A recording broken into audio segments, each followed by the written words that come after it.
नमस्कार मेरे प्यारे बच्चों, हिंदी की इस मंच से मैं शिप्रा आप सभी का स्वागत और अभिनंदन करती हूँ।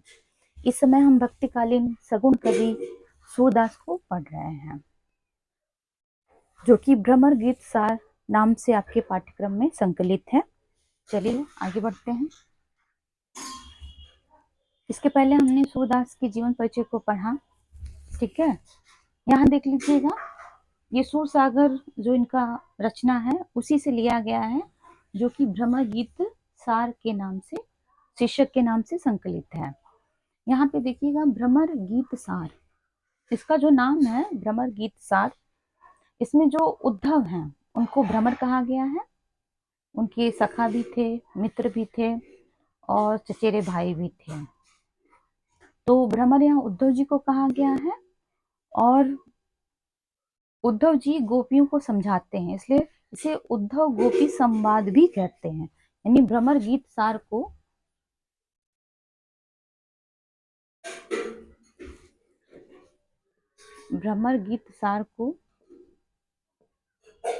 उद्धव गोपी प्रसंग भी कहते हैं।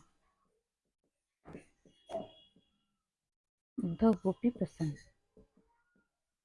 ठीक है। इसमें जो उद्धव है वो गोपियों को समझा रहे हैं, तो इसलिए से उद्धव गोपी संवाद भी कहते हैं, उद्धव गोपी प्रसंग भी कहते हैं।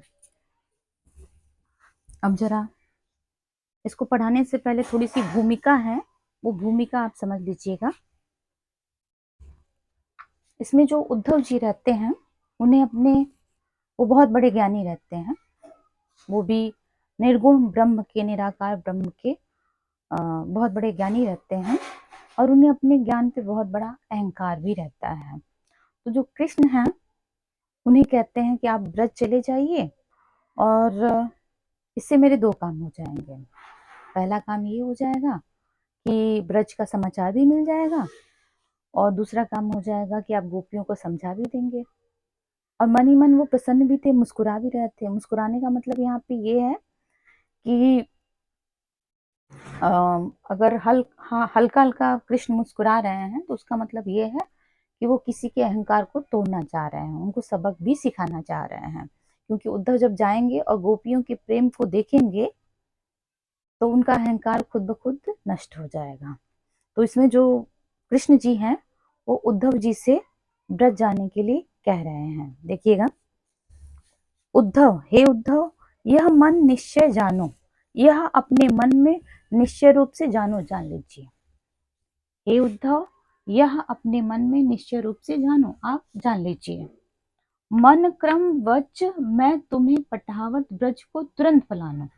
मन से, क्रम मतलब कर्म से, वच मतलब वचन से। मन से, कर्म से और वचन से मैं तुम्हें पठावत, भेज रहा हूं। भेजना, पठाना मतलब भेजना, ब्रज को।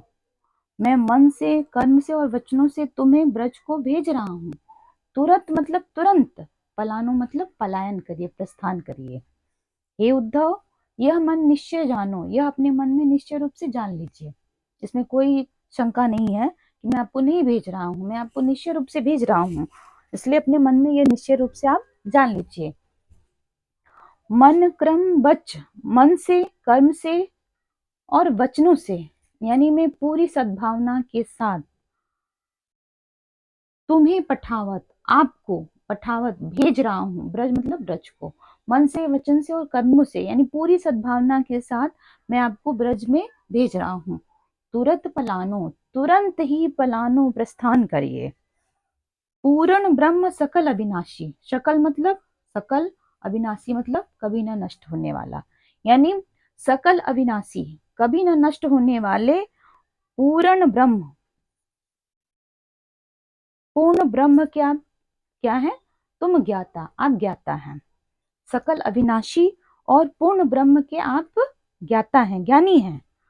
रेख न रूप न जाति कुल, नाही जाके नहीं पितु माता। आप कह रहे हैं कि जो आपके ब्रह्म हैं, निराकार निर्गुण ब्रह्म हैं, उनकी न कोई रेखा है न कोई रूप है, यानी कोई रूप रेखा नहीं है, न जाति है, न कुल है, जाके नहीं पितु माता, और जिसके पिता और माता भी नहीं है। यहाँ पे निर्गुण निराकार ब्रह्म का एक स्केच वो बना रहे हैं कि जो आपके ब्रह्म है सकल अविनाशी, सकल रूप पूर्ण रूप से अविनाशी, कभी भी नष्ट होने वाले नहीं हैं, और पूर्ण ब्रह्म, और पूर्ण ब्रह्म के आप ज्ञाता हैं। और आपका जो ब्रह्म है न रूप, न कोई रूप है, न रेखा है, न जाति है, न कुल है, जाके नहीं पितु माता, जिसके पिता और माता भी नहीं है। यह मत दे गोपिन कह, आवो बिरह नदी में भासती। यह मत, यह जो विचार है, ये जो आप विचार लिए हैं निर्गुण निराकार ब्रह्म का ज्ञान, दे गोपिन कह, गोपियों को आप दे आइए। ये जो आप मत लिए हैं निर्गुण निराकार ब्रह्म का, गोपियों से कहा आइए। आवहु बिरह नदी में भासती, वह विरह की नदी में भासती मतलब बह रही है। वो मेरे प्रेम रूपी जो नदी थी मेरी, उसी में वो बह रही हैं, क्योंकि मैं उनको छोड़ के चला आया हूँ। तो बिरह नदी, बिरह रूपी नदी में भासती, वो बह रही हैं। सूर तुरत यह जाए, कहो तुम ब्रह्म बिना नहीं आसती। सूरदास जी कह रहे हैं कृष्ण के माध्यम से, कृष्ण कह रहे हैं कि तुरंत यह जाए, तुरंत आप यहाँ से जाइए, और कह, आप उनसे कहिए तुम ब्रह्म बिना, कि तुम ब्रह्म के बिना नहीं आसती। आसती मतलब मुक्ति, आसती का मतलब मुक्ति, कि ब्रह्म के बिना तुम्हें मुक्ति नहीं मिल सकती है। ठीक है, एक बार इसको फिर देख लीजिए। इसमें जो कृष्ण है वो उद्धव से कह रहे हैं कि हे उद्धव, यह मन निश्चय जानो, यह मन में निश्चय रूप से जानिए। मन कर्म और वचनों से मैं तुम्हें पठावत भेज रहा हूँ ब्रज को। मन से, कर्म से और वचनों से मैं तुम्हें ब्रज को भेज रहा हूँ। तुरंत पलायनो, तुरंत पलायन करिए, प्रस्थान करिए। पूर्ण ब्रह्म, पूर्ण ब्रह्म के और सकल अविनाशी, सकल अविनाशी, अविनाशी का मतलब जो कभी नष्ट ना हो, सकल मतलब संपूर्ण। आप संपूर्ण अविनाशी और पूर्ण ब्रह्म के तुम ज्ञाता हो। हे उद्धव, आप सकल अविनाशी और पूर्ण ब्रह्म के आप ज्ञाता हैं। और वो ब्रह्म कैसा है? न रूप, न कोई रूप है, न रेखा है, न जाति है, न उसका कुल है, न ही पितु माता, न ही उसके पिता और माता है। यह मत दे गोपिन, यह जो विचार है आप गोपियों को दे आइए। कौन से विचार? निर्गुण निराकार ब्रह्म का जो ज्ञान है, यह जो मत है, ये गोपियों को आप दे आइए। और कह आओ, आप उनसे कहिए, बिरह नदी में भासती मतलब बहना, कि बिरह रूपी नदी में वो भासती बह रही हैं। मैं उनसे अलग हो गया हूं, तो वो मेरे बिरह रूपी नदी में बह रही हैं। सूर तुरत, सूरदास जी कहते हैं कि कृष्ण कहते हैं कि तुरंत यह जाए, तुरंत आप यहाँ से जाइए और कहिए उनसे कि तुम लोगों का ब्रह्म के बिना नहीं आसती, मुक्ति नहीं है, ब्रह्म के बिना तुम्हें मोक्ष नहीं मिल सकता है।